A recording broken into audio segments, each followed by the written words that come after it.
Hey everybody, this is Sergey with Be Yourself podcast, where I speak to people who I admire for being unapologetically themselves. Today, my guest is Sam Eisenberg. He's a co-founder of Design for DAX that helps startuppers, entrepreneurs to design DAX that will bring home investments. And there's a lot of more things that I would want to know from Sam. So Sam, thank you so much for taking the time with me. Absolutely. Thank you, Sergey. I'm honored to be here and looking forward to our conversation. Thank you.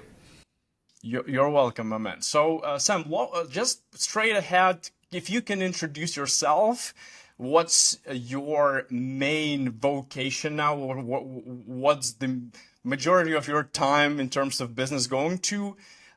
Just a short intro so we can start it off.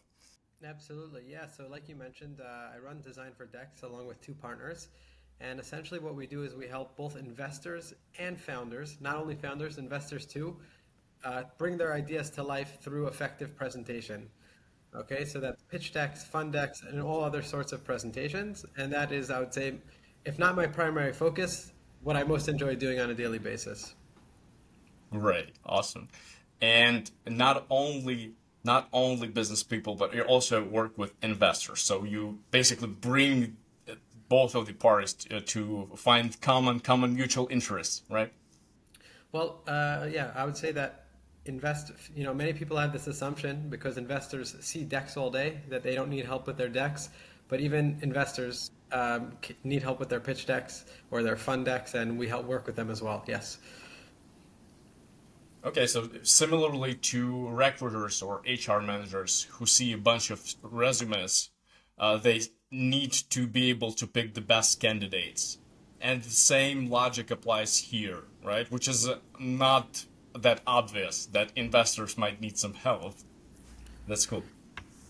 Yeah, Pretty much. absolutely.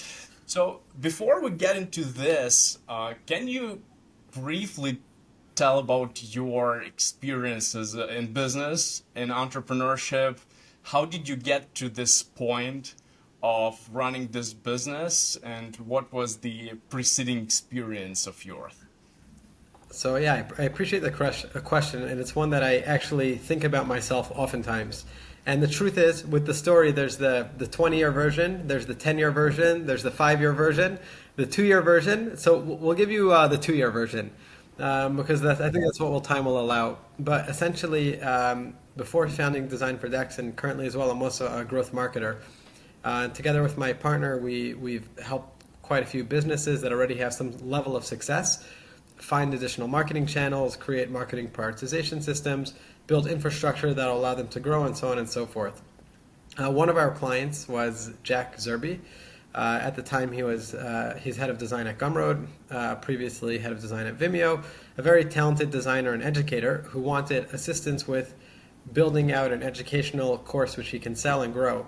So Jack onboarded us for that, and that's something that we were helping him do, thankfully with a decent amount of success. And as we were building it out, I said to Jack, I said, "Hey, we're building courses on pitch decks, but I don't see you building them anymore. What's going on here?" And he said, "Listen, Sam, the truth is, I did it, and I don't like the process. It's too stressful. People are in the middle of their raise, and there's this issue and that issue, and people are not their nicest when they're, dealing with a lot of stress." And he decided to step away from it. And I said, "Would you consider bringing us on as partners to building it into a business?" And his short answer was no. His long answer was, "We can discuss this down the road." Anyways, cutting forward, one of our students in our course came forward and said, "Hey, here is a nice sum of money. I would love for you to build my deck." And I said, "Jack, we have the client knocking on our door begging you to do it. What's it going to take to get you to do it?" So he's a good sport. He said, "Okay, let's try it." And we put him through the new system I built. It wasn't perfect, but it was an improvement on what Jack was previously doing. And from there, we had a second student become a client, and lo and behold, we launched it into a business and started taking startups. And at some point, we started actively marketing it as well. And 2.5 years later, here we are, still building Okay. decks. So Jack initially didn't buy into, and Oh no. but that's a pretty good lesson to all of the young entrepreneurs that before you sell any idea to anyone, right? Try to sell it to your customers, right? Before you sell it to investors, sell it to your customers. And in your case, your testimony that once you've had a customer willing to pay, knocking on your door, that's when you were able to attract this investment or this partnership. Yeah, and I would say part of it is also the trust building, meaning we built trust on common ground. He hired us for a specific project. We delivered the project. We enjoyed working together.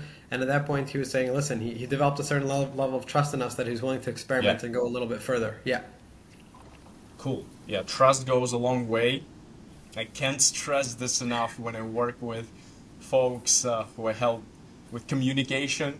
There's a lot of people want to have this transaction taking place overnight, but we can never think transactionally. We should think long term and from the position of what value can I bring to the person, right? And not expect for something back like tomorrow. Yeah, you never. I see it happening, coming full circle. I see it happening every single day. I have such a Friday. I had like an incredible story. I'm happy to share it. Where also one of those examples of coming full circle, and yeah, that's all it is. You build connections, you build a network, you build trust, you treat people properly, you give value where you can, and not always will it quote unquote pay you back, but ultimately you will be paid back, and it time and time and time again it proves itself true in my personal and professional life. On this note, and then we will shift to another subject. Do you think that we still have to ask, or do you believe that sooner or later people will just knock on your door themselves? Like, do we have to, if we are giving and creating value for others, do at some point we have to ask because no one's gonna like offer you opportunities without you asking for them? Yeah, generally speaking, I think it has to come from you. You can never rely on someone else coming up and saying, "Hey, this is how I'd love to include you." You could build that over a longer period of time, and it could become an exploratory discussion where, "Hey, I know that you are now have more free time. You sold a company, you lost a job, whatever it is. It doesn't matter what that opportunity is, and we know each other. Do you want to Yeah. discuss doing this? Maybe I can help you with this." And I've had a lot of those discussions, and a few of them already have led to businesses, and I anticipate that's the route that I'm going to continue on. But I don't think there was any situation where someone just approached me without any sort of background, just seeing my content and saying, "Oh, I would love to," maybe when you reach a certain status, but not currently. And honestly, I'm happier this way because I also choose the people who I reach out to, who I want to work with. Nice. Okay, but let's backpedal a little bit more. Like, yeah, if you just gave me 2 years span, but how about you tell us about uh, what have you graduated? What's your yeah, degree? What's your major? And like maybe you can, you know what I like to do when people put things on their resume. It seems like everything was planned out, which in reality is so far from the truth. We make it seem like it was all planned out, but in reality, it's just random things taking place, and you're making the best out of them, and try to create some kind of like pathway there. Can you maybe tell us about how from your early years, how did you come to this point in terms of your choice to do what you do? Maybe tapping into entrepreneurship. I'm not sure if I'm sure you were just working for someone as an employee. So what was this shift in your mind, if it ever was the case? It's a really good question. So when I was little, I did play with a few different businesses. I worked in e-commerce before I was 13 years old. When I was 11 or 12, I tried launching a few other businesses. Some of them never got past the idea phase. Some of them I launched and lost a few dollars. Some of them made a few dollars. Nothing too exciting. When I was 18 years old, I actually traveled. I'm from New York. I traveled to New York to spend a gap year in Israel, and ultimately decided to stay there. Moved to Israel, did what good Israeli citizens do, served in the military, came out and started thinking about career path. And since I was very, very little, I was always interested in the news and in politics, and I thought that was a route I wanted to go. So I began studying a degree in political science and a second major in international relations, studying towards that. That was my goal ultimately. While I was in the middle of my studies, I ended up working as a research assistant in quite a few pretty impressive think tanks, wrote a few research papers that were published in fancy journals that nobody reads. And, you know, I had some very interesting experiences. And with time, I realized two things. First of all, I realized that I'm much more attracted to the business side than I am the diplomacy side. And second of all, I realized that your level of influence, even on current affairs, can be much greater outside the system than inside the system. So I started during my MA. I started looking at other jobs. I did a master's in political science as well. Why I'm not sure. And throughout that system, I ended up working in a tourism business, working in tourism. Along the way, that pivoted to a marketing business, and from marketing into growth marketing, where I was helping other businesses develop new channels, and it was all trust-based. People found me and hired me, or found my partner and hired us, and thankfully we built a lot of trust with our clients, and I think they're all happy to date. And I slowly moved away from the side of like the nonprofits and diplomacy into the business sphere, small businesses, SMBs, and eventually into, hey, I have, you know, a steady, healthy job. Let me try to develop a side hustle as a growth marketer. And that was what we did. Growth marketer led to one business. Soon, please God, it's going to lead to a second business that I'm planning on launching soon. And along the way, I tried a few others that also, you know, took off and fell flat. So I have, yeah, that's Fascinating. And I hear the stories pretty often with people working with B2B clients. They understand what are the solutions that are yet not, presented, and that maybe you do as an agency, but that can be uh, operational as an independent project.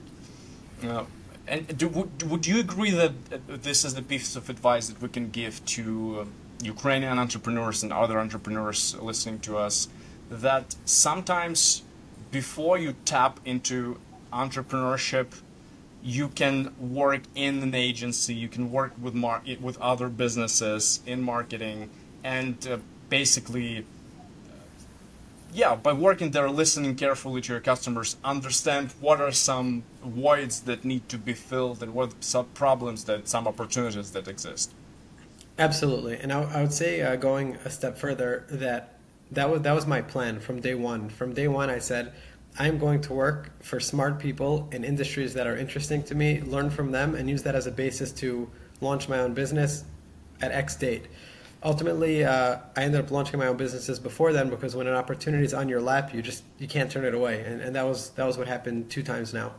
So that's how I recommend it, and that also was why I chose the small business direction as opposed to the big corporate and the Googles and the likes.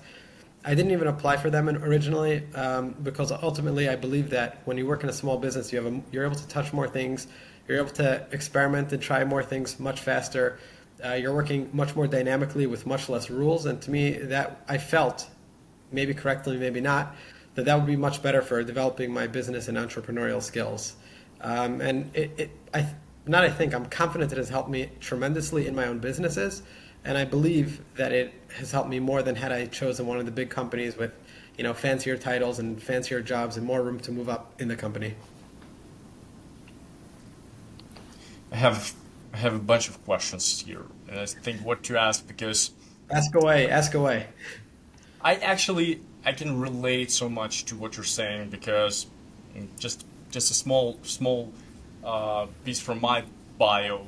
I actually was a aspiring startupper in 2000, from 2012 to 2017. We were bootstrapping, doing business from Ukraine, working with the United States, and we were selling digital goods, content. We were doing copywriting. We would pretty much resell content that we produced by freelancers from India and Africa and in Ukraine.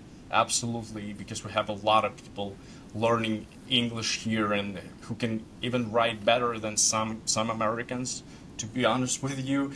And we, for 4 years, we thought that we wouldn't need to get investments.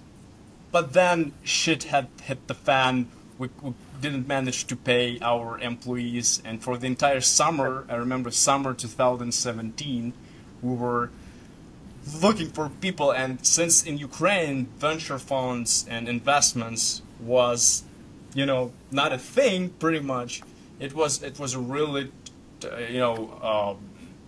difficult task at hand.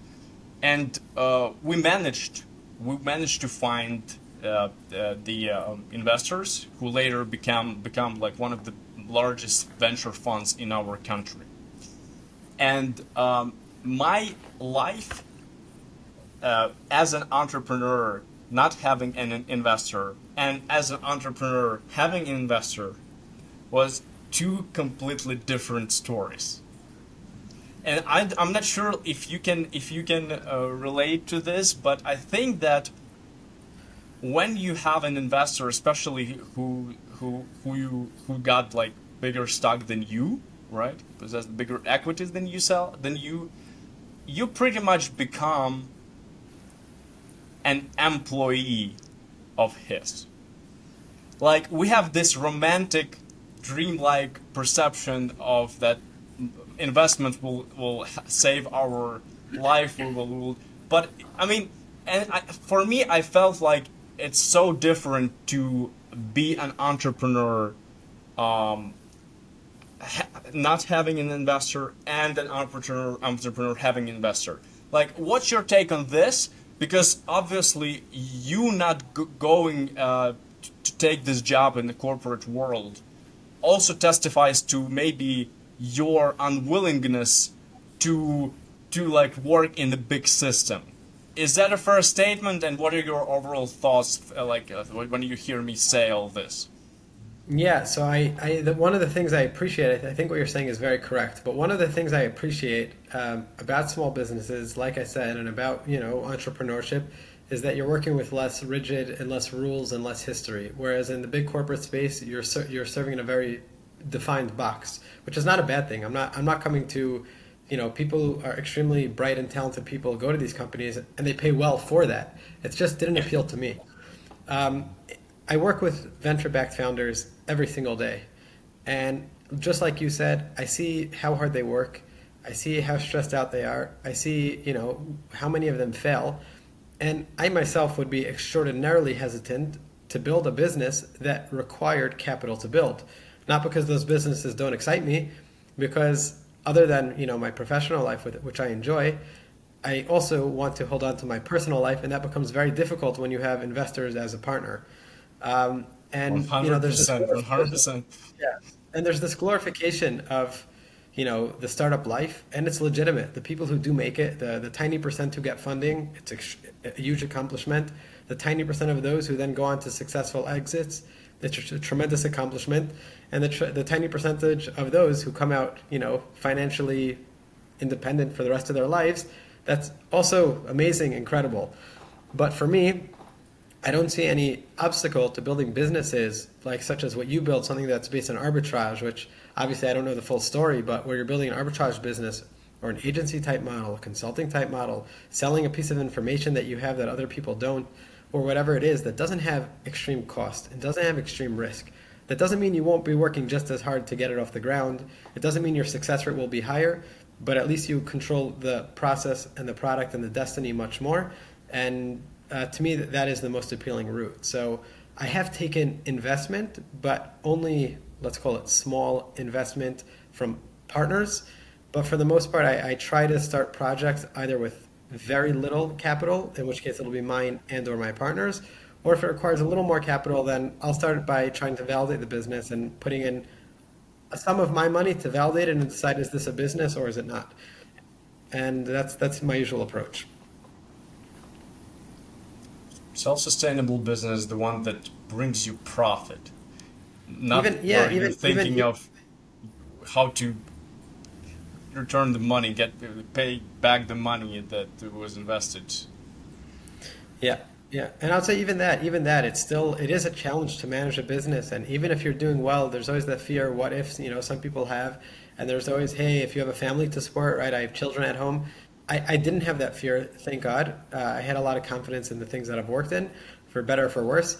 But for people who do, what happens if X happens? What happens if Y happens? It's an extreme concern, and for them, there's no shame, and there's a lot of pride in taking a regular job and working your way up the corporate ladder, or working in a small business and giving a lot of value. All these routes are fine.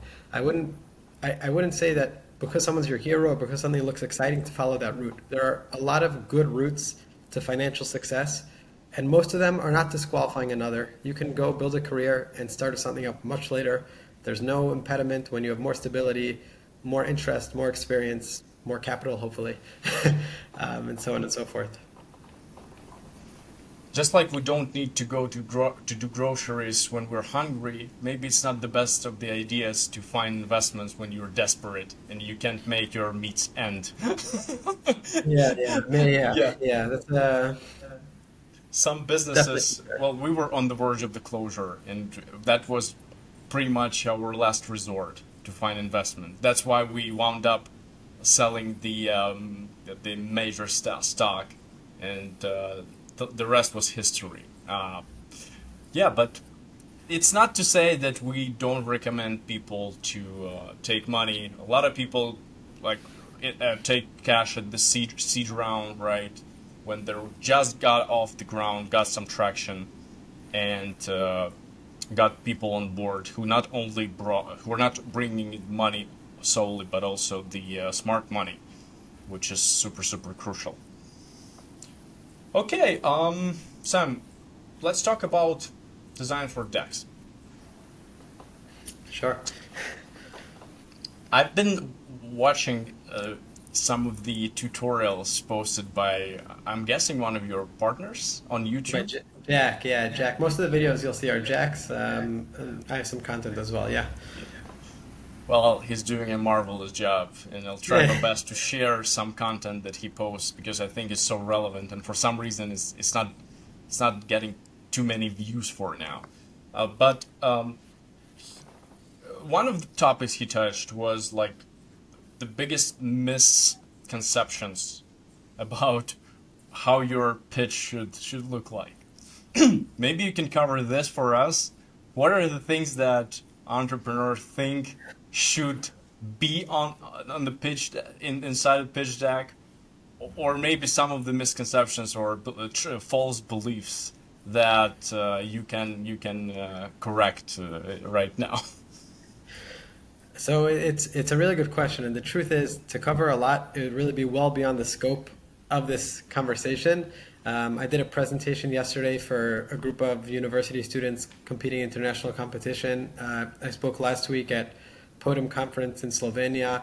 I have invites, to quite a few stages and online platforms to discuss this, and that's where we'll spend 60 to 120 minutes discussing it. And even then, I feel like I gave so little. I have so much more. We have so much more to give. Give the But main ones. I would say from the top, it's very essential to not try to reinvent the wheel. There are storytelling structures that work. If you're going the venture and angel route where you're raising capital, from those type of investors, there are structures that have been proven what you should include in your deck, how long your deck should be, the order of the slides. All of these things create a story. Obviously, you have to tell your own story, and it has to be a strong and concise and clear and persuasive story.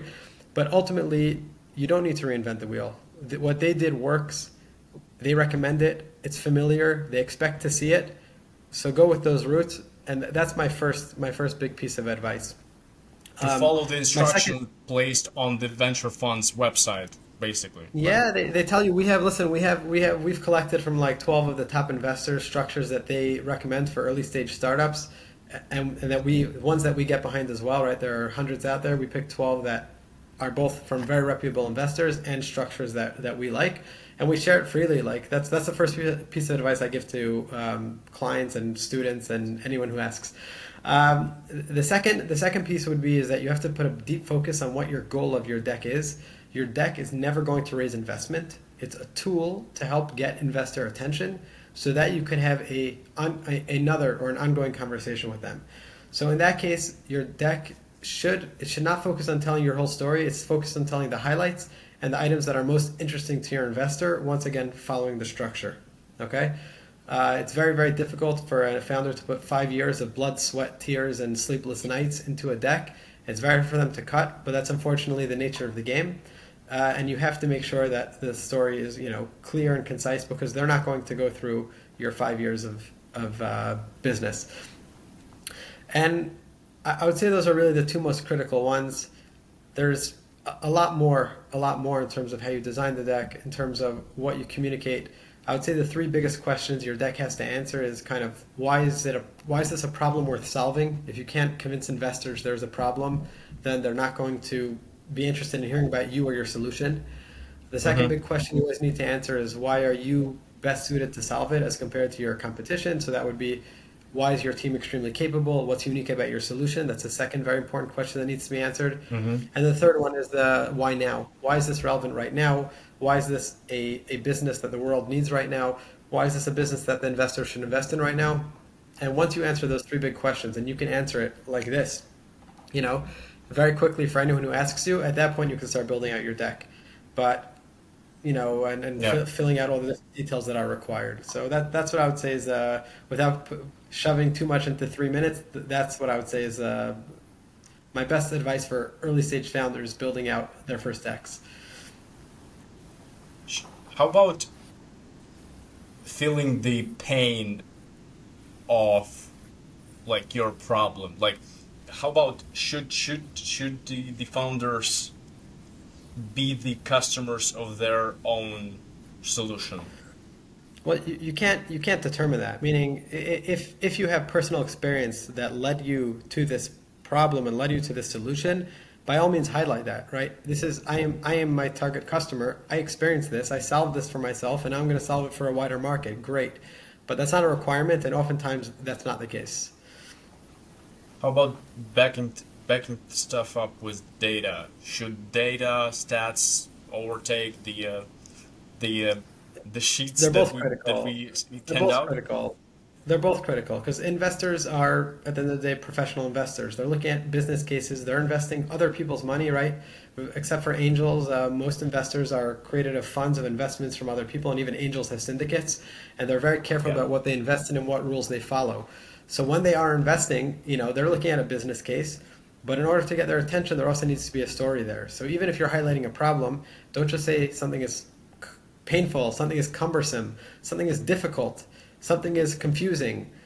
Whatever it is you're saying, it needs to be quantified, it needs to be specific, it needs to be painful, and it needs to be in a currency they can understand. So your audience, this is costing X amount of dollars to these businesses. This is costing lives. Whatever it is, it can't just be difficult or bad or painful or whatever it is. It needs to be a real issue that really needs to be solved. Yes. How about I heard Jack was talking about mystery or Jargon. overcomplication. So, I mean, first of all, this is what I try to explain to folks in Ukraine, that we don't need to use big words when we talk to business people. I don't know, for some reason, there is this uh, false belief that, we need to use terms and big words, whatever. Uh, I believe that the simpler your message is, the easier it to be spread, basically. Can you maybe elaborate on this? How many times founders use the language that is too emotional, maybe, or too like unclear for the investors? And maybe you can give examples of some big startups, well-known companies right now, and maybe some of the pitches that they have made. Maybe some unicorns, if you know how they started. So it's a really good question. Ultimately, where it really becomes critical in your pitch deck is that you have to remember that you don't know your audience well enough to have a deep understanding of what they do and don't understand. Perhaps you can do research and they are a very technical person and you can use technical jargon and get away with it, but that's the exception more than the rule. You should always assume a very low level of knowledge, and even if it is an investor with technical knowledge, you don't know who's going to be vetting the deck before it gets to that investor. So the first place you don't want to lose your investor is on your opening slide, your intro, your one sentence summary, your cover page, whatever terminology you'd like. There's a tendency to use taglines, making the world a better place, faster future, and it's great. Like if that's a brand and that's what you want to connect to, fantastic. Except not in your pitch deck. In your pitch deck, if an investor, will be getting somewhere to the tune of 3,000 decks a year, that's not an unusual number, and they need a reason to disqualify you. A really good reason to disqualify you is if I have no idea what you do on page one. So from page one, you want to give them a very clear framework to know this is something I'm interested in learning more about or not. If they don't know, it usually will be not automatically. And what you want to be doing is basically creating a very simple formula. There's dozens out there. We use like company X helps this audience with solve this problem using what tool or secret sauce or whatever it is. And that way on the front page, I already know who you are, what businesses you serve, how you help them, and what's powering your solution. Is it AI? Is it an algorithm? Is it whatever it is that you're using? It becomes apparent from slide one, and then the rest of the deck is context and explaining how all those pieces work. Yeah. We could get into examples. I wouldn't tie myself to any example because these change very often. Meaning, even from round to round, companies that we work with, we have a company. We started their Series A deck yesterday. We did their seed deck, and now their entire brand, tagline, framing, even their branding colors have changed now in their Series A, and that's fine because companies evolve and teams evolve and solutions evolve and problems evolve and markets evolve. So I wouldn't tie myself to any tagline, but what you're going for is clarity. You're going for is concise. And we could, depending on what you're trying to communicate, develop that sentence. So I have a formula that we use. I've shared with you. I'm happy to, send it over as well to anyone who's interested. Yeah, you can. We can put it down in comments. Obviously, we'll put all of your links. But what you said, what you laid out to be this formula, company X helps the market using the tools. How would do that? With what solution? How? What are they using? So this is the one Jack most often uses. And when that doesn't fit a specific company, or if they're looking for other options, we have two or three others that we share as well. So, for example, if we take Airbnb, Yeah. there would be something like Airbnb helps people around the world with renting out, living spaces with our shared economy based approach or something like that. Airbnb helps connect travelers with local apartment owners to rent out their spaces using an online marketplace or something along Okay. those lines. Yeah. Airbnb has iterated on that like 5 or 6 times themselves. So we have an example we share, but I know it's changed since then quite a few times. I like that. I like when we can actually get to practical examples, so people could understand that that's not just We can us work. We talking. work on it. We work on it internally. Like, what does Design for Decks do? So when we started, I said we help people bring their ideas to the world. On my pitch deck, I'd never say that, right? So it'd be Design for Decks helps founders and investors create effectively designed presentations, so that investors, want to give them attention. So that investors want to invest in their deck, whatever it is. It's something that we play with all the time, depending on the use case, how we define what it is that we do. Yeah, so it differs. Like the pitches that you're giving to investors actually can differ from the one that you say at the I don't know, at the cocktail party, uh, because like the cocktail party, you can say that we help connect people or help people spread ideas or create new solutions, and then they would kind of ask you, how do you do this exactly? And this would be a great way to spark up conversation. But with investors, you don't have this second shot, basically. You need to entice him to turn the page from the first one to the second one. That's why you gotta be straightforward, right? You don't have their attention, you don't have their awareness. When those two things are working against you, you want to make sure that right away they can at least understand what you do and decide if they want to give it attention. I had this conversation yesterday regarding how to lay out charts, and there's a tendency to use quadrants and decks, something that we very strongly advise against. And one of the people mentioned, they said, "Hey, Steve Jobs uses quadrants," and I said, "Fantastic." When Steve Jobs spoke, or speaks, the entirety of his audience is fully focused on everything that he has to say. He has attention, he has authority, and he has time. As a startup founder, you usually have none of the three. Definitely not on the first slide.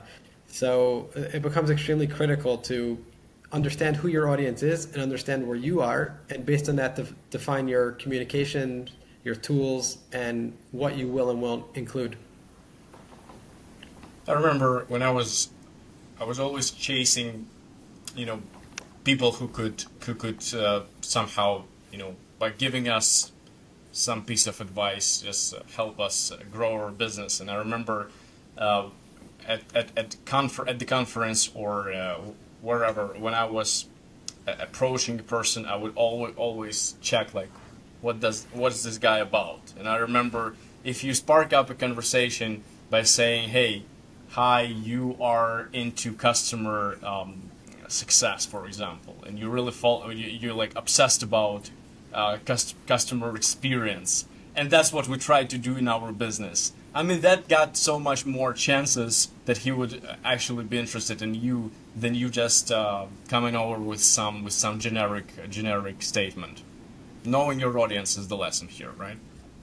Absolutely, yeah, absolutely. It's so critical. So I think that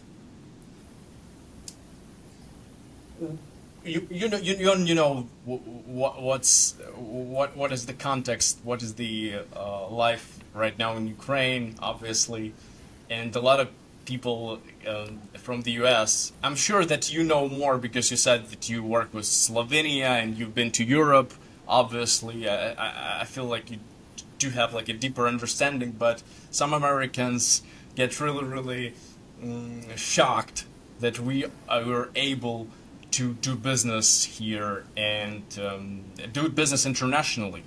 Like that's something that we should say is that we have, first of all, we have a bunch of kids, super talented technical professionals here, Absolutely, right? That's absolutely. like a well-known fact that programmers, developers are just top-notch here.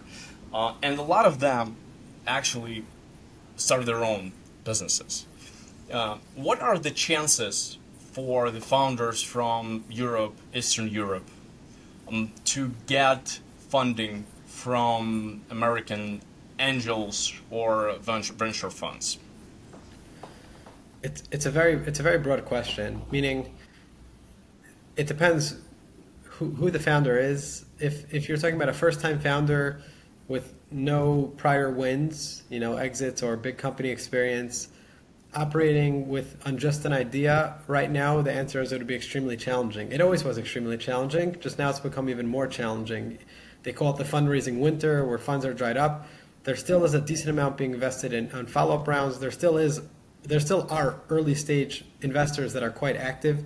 We just worked with an investor who's raising a $400 million fund to invest in early stage companies. So it's definitely, the market exists, but like everything else, you need to right now work harder. You need to make sure you have a better story to tell. You want to, they say a return to profitability, where you want a lot more focus on the metrics. To me, that always existed. Just now, it's become even more essential, especially to people without strong pre-existing network. So the answer is it's possible, but I couldn't assign a number to it, how likely or what percent. There's too many variables and factors. So it depends more on your network and it depends on your prior experience, and, rather pretty much your nationality. The world is global now. Is that fair to Yeah, say? There is the world, the no world, the world. discrimination or whatever. Like, if you speak English quite well, you got a chance. Yeah, listen, every investors have their geographies. They have the will where they will and won't invest. I would say that in the case of the Ukrainian people right now, where they can show, listen, we're going through a war. We have team members who are going out to fight. We had to move locations. We had electricity shutdowns. We had, everything top to bottom that that you know firsthand far better than I do that you've had to deal with.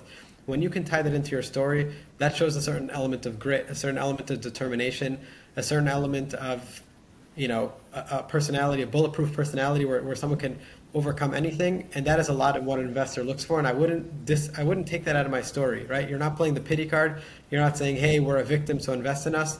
The contrary, you're saying we're warriors. You're looking for a founder who's going to weather all sorts of difficulties and up and downs. And that's what happens in nearly every startup. We're doing it on the ground. We have missiles overhead and we're still running our companies. We moved our families abroad. We moved our companies abroad. I think that has to be a part of your narrative.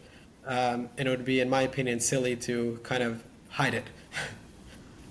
You keep saying you keep mentioning stories. I know that stories is the pretty much tool that creates connection between people, right? Because we can relate to other people not when we hear stats or data, but when we hear like one story where we can recognize ourselves. Does this work with investors basically? Like because story can be too romantic, or like I can go deep into telling like well, how I became an entrepreneur, but I'm not sure that investor wants to hear that. Yeah, so storytelling is actually taking the business case and wrapping it up in a story because there's two important principles there. The first one is that you need to stand out. You don't have a choice. If an investor sees 3,000 decks and they invest in one of those or two of those or zero, that would be common. So how do you make sure that you do stand out? And that's going to be some sort of emotional connection or a story or something extremely exciting, and that's what storytelling is. The second piece is that storytelling is a skill that's not just essential to pitch decks, it's essential to sales, it's essential to marketing, it's essential to branding. And when you can inspire confidence in an investor and say, hey, look, this person can storytell, this person gets it, it makes them more willing to consider investing in you as well. And the best thing you can do is actually use the bad examples, the examples of founders who are maybe not so proud of, who raised extremely large amounts of capital just on their story. So I'm not saying to be a charlatan, I'm not saying to be dishonest, I'm not saying to fudge your numbers, but you definitely should use a story.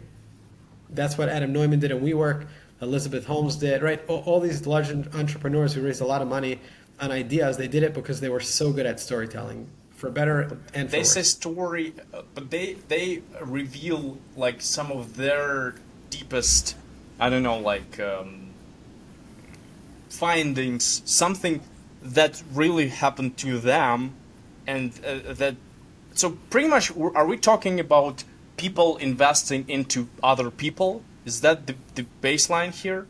Yeah, there's a famous saying, people buy from people, and I think it's extremely accurate. That it has to do with sales, it has to do with marketing, it has to do with investment, that they're really buying from you. So it's how you can tell them in a way that they'll receive it well. And going one step further, investors specifically, more than your idea, more than your problem, more than your solution, if they're ultimately going to write that check, that means they have a great deal of trust in you.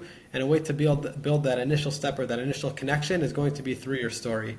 And only once you have that connection can they consider writing that check in your company. So good. Yeah, because I remember because I think we were pretty much desperate. For the entire summer, we were looking for these people, and I mean, we were climbing the mountain, and we actually were going to give up. Uh, right at the end of the summer, this guy he decided to meet with us, and we went there, and we didn't even talk much about. We did speak about the project, but he read like the description from the pitch deck already, and he was just getting to know us, you know.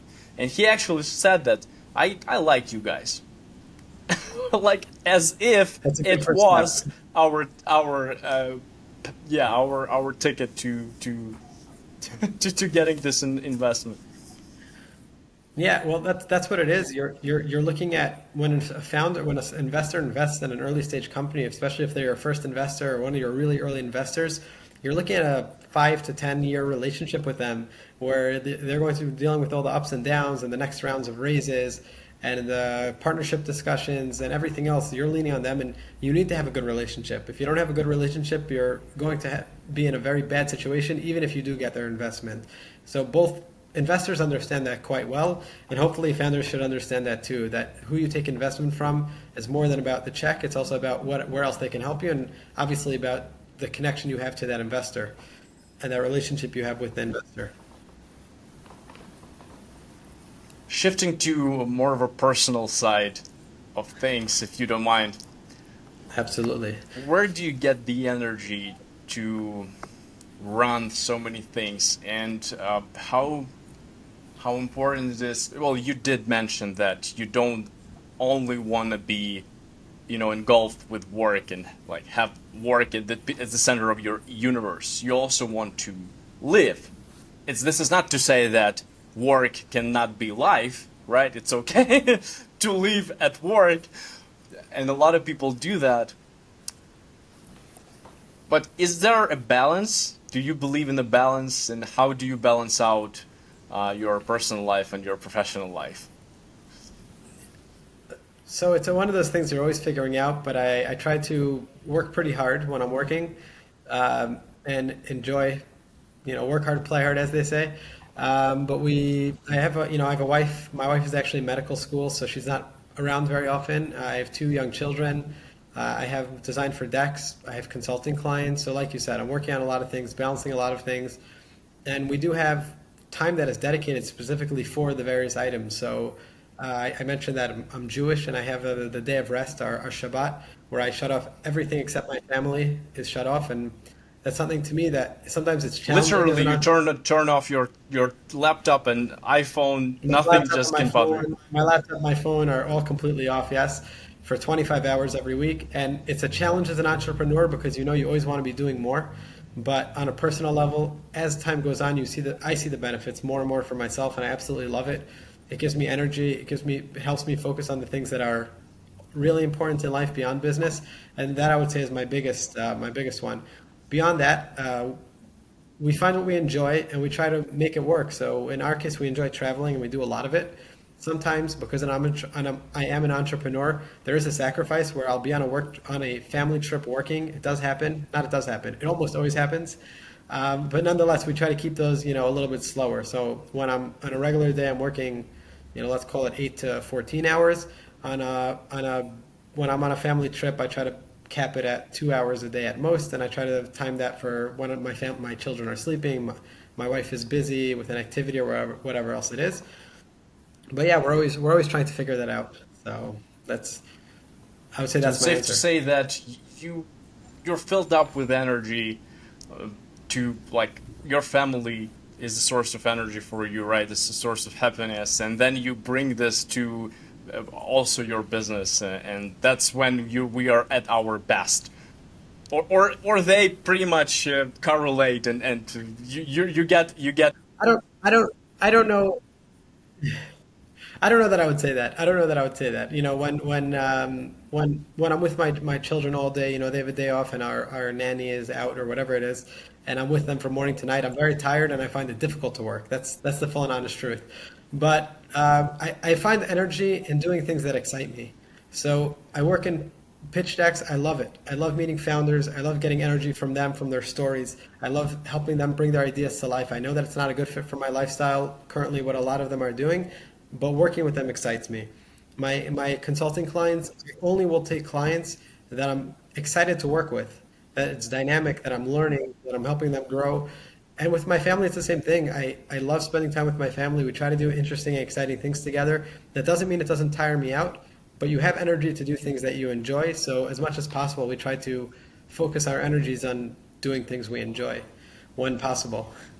And this crucial point that you just made is that you're very much choosing the clients, and that's the luxury not all of us have because, and I think that actually speaks to your ability and willingness to not have all the money in the world. Because when people are pretty much chasing the money, they want to sell to everyone and like win the largest market share. Whilst for us, people who are okay understanding that we cannot please everyone and we cannot work with everyone, it's totally, totally fine to be selective, which actually helps our mental health, I believe, in a way, not working with toxic clients. Yeah, I'm very selective. Listen, like you said, it's a luxury. It's a luxury. When we first started our growth marketing agency, we also had the luxury because we had a little bit careers behind us. We'd built trust with a lot of people that we had a very full pipeline. And even then, we tried to have some level of who we wouldn't work with. We had some high level rules. And then as we went on, we started defining those rules even narrower and narrower. It's not just who we'll work with, it's also what we'll work on. And it's not also what we'll work on, it's also how long of a scope do we want, depending on the business. So it is a luxury, but it's also something that you have to design. If you design what you're doing in a way that allows you to have one thing, whether that's a job or a business or whatever it is that's paying your bills, then everything else you can be patient and you can be learning and you can be growing your network and building trust and whatever else you need to do until you start taking on those clients and side hustles and everything else that you would like to do. That's such a great approach. And I think that, guys, if you're listening to this and thinking that you need to have everything now, I mean, the harsh truth of life is that we cannot have everything here and now, right? And just make sure that basic needs, like you cover your basic needs and make a living, and then you can try things out.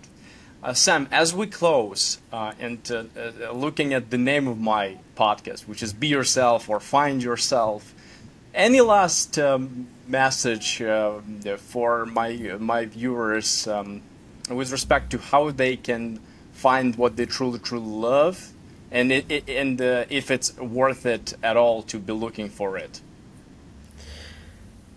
It's a great question. Thank you, Sergey. So ultimately, the answer is yes.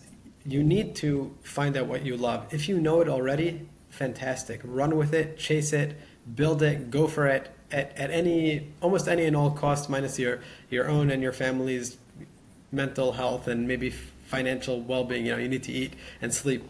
If you don't know what you love, it's just a factor of not yet having found it. It doesn't mean it doesn't exist, right? The same thing is true for those who are seeking romantic loves. If you don't know who you love, that doesn't mean they don't exist. It means you just didn't find them yet. And the best way to find out is to date. The best way to find out is to meet people. And I would say the Yes. same exact thing is true with business. It's not always about throwing yourself headfirst into something. You have an opportunity. A friend is starting a business. You say, hey, maybe I can help you out a little bit. Maybe paid, maybe unpaid. Maybe it's an internship. Maybe it's just trying my hand at something. Maybe it's side projects. Maybe it's online education that I'm going to be learning about things. And as you try your hand at more things with a focus on, is this something that excites me? Is this something I want to get deeper into? You will find that thing sooner than later. And sometimes it's even more than one thing. In my case, there are a few things that get me excited. And some of them I didn't even know exist until I landed on them. And I wish the same for everyone else as well. Super awesome. Thank you, Sam. That was so inspiring. So, guys, yeah, keep up with the updates, and we'll soon publish, and we'll leave all the information where you can check Sam's company. And yeah, you have a great day. Thank you, everyone. Thank you, Sergey. Thank you for having me on. And if anyone wants to reach out, please feel free to do so. I try to respond to anyone who writes to me. Take care.